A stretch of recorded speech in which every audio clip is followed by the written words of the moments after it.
Hi everyone, welcome back for another Not Too Shabby Shop Design Team project. Today's project features my favorite things, Sunshine Friends. I did create another video which I will have linked at the end of this one using this same stamp set.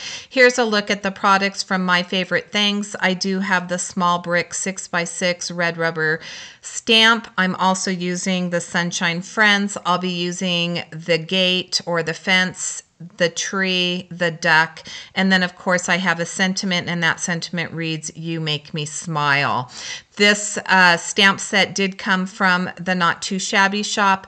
I am not in my craft room. I am away from home for most of the summer, and I'm using what I have, which is the premise of this video. So I do have some Stampin' Up! Ink that I'll be using to do my ink blending. I have a sponge dauber, and this is where my project will go awry. I'm going to start by stamping my tree and my duck because I don't have any masking paper. I don't have any glue. I don't have hardly anything here.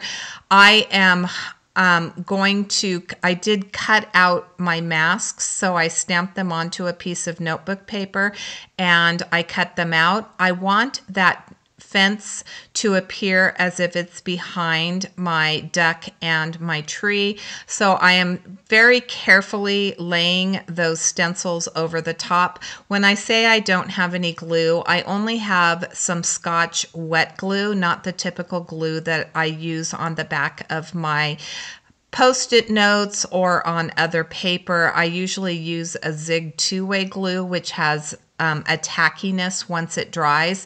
So I was missing that, but again, I'm using what I have in my stash. So these sponge daubers, it's been a long time since I've needed to use a sponge dauber for ink blending. I typically use my blending brushes or a Tim Holtz blending tool.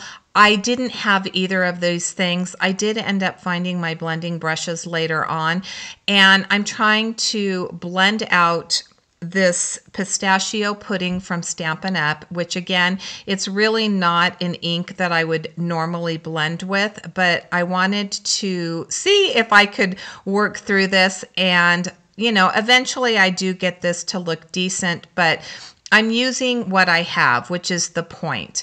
My second color is going to be the Island Indigo. Now the pistachio pudding I didn't think looked bad. Now I will go over it a second time off camera, but you can see how blotchy this Island Indigo is looking. And I'm going to go over this quite a bit because it really does bother me. I'm using Neenah Solar White 80-pound cardstock, which I wouldn't normally have an issue with blending with my Catherine Pooler inks or my Distress inks or Distress oxides.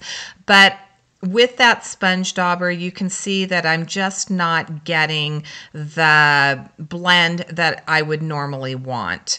I'm using a second blue color, which is called Soft Sky, and I went over the edges, and then I thought, I'm just going to let this sit for just a little while and see if maybe it dries back, because sometimes my inks will look blotchy and then they'll dry back.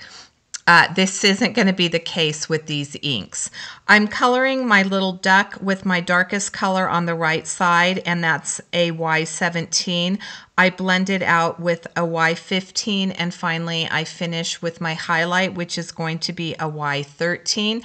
I like to go over my images a couple of times. Again, the sun is coming in from the left side of my cardstock, so the front of the duck's face that's turned in that direction is going to be my lightest color. When I laid my masks over the top and when I did my ink blending, I really wasn't concerned if I got anything on any of my other images other than the duck.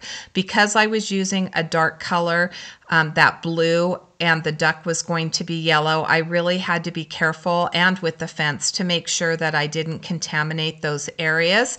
So I was very careful with when I was blending over anything over my duck, but for the tree, I was using some darker greens, so I have a YG 67, which I brought all the way around my tree. I blended it out with the YG63, and then I finished it off with the YG61.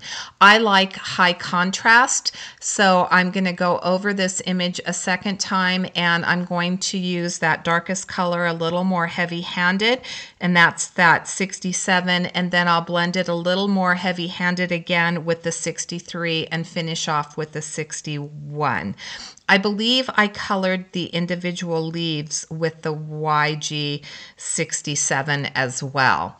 For the tree trunk, I am going to use some browns, and I think I used, I think it was an E39 and an E35 for my tree trunk. Now you can see this is bothering me still, so I'm adding a little bit more, whatever was on that little sponge dauber, I'm adding a little bit more of the Island Indigo, and I'm going to go back over it again with the sky, the soft sky. I blended over the center of the tree trunk because I wanted to make sure that that blue was inside where the limbs of the tree are crossing, so you have those holes right there. So I did add a little bit of the soft sky over that, and again, the soft sky was so light that it really didn't change the color of any of my Copic coloring. Once I finished with that, I found my blending brushes. I went hunting for them. I'm like, this is ridiculous. And so I'm going to go over the whole thing a couple more times using that soft sky, trying to soften out those colors. And I did the same thing with the grass. Now, again, I don't have any masks, so I'm using what I have. This is what I cut my masks from. So I do have some paper that is just a notepad, and I placed it over my image, and then I'm going to use that Island Indigo. I'm going to ink up my red rubber brick stamp, and I'll remove that magnet, and then we're going to just press down so that we get a nice solid image.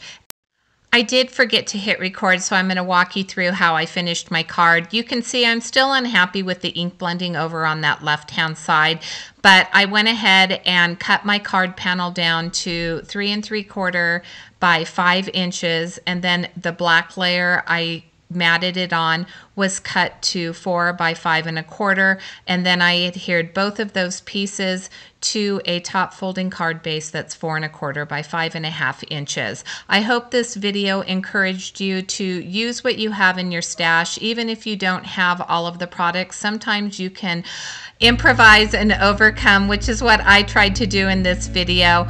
Thank you so much for joining me, and until next time, have a fabulous day. Thanks for watching.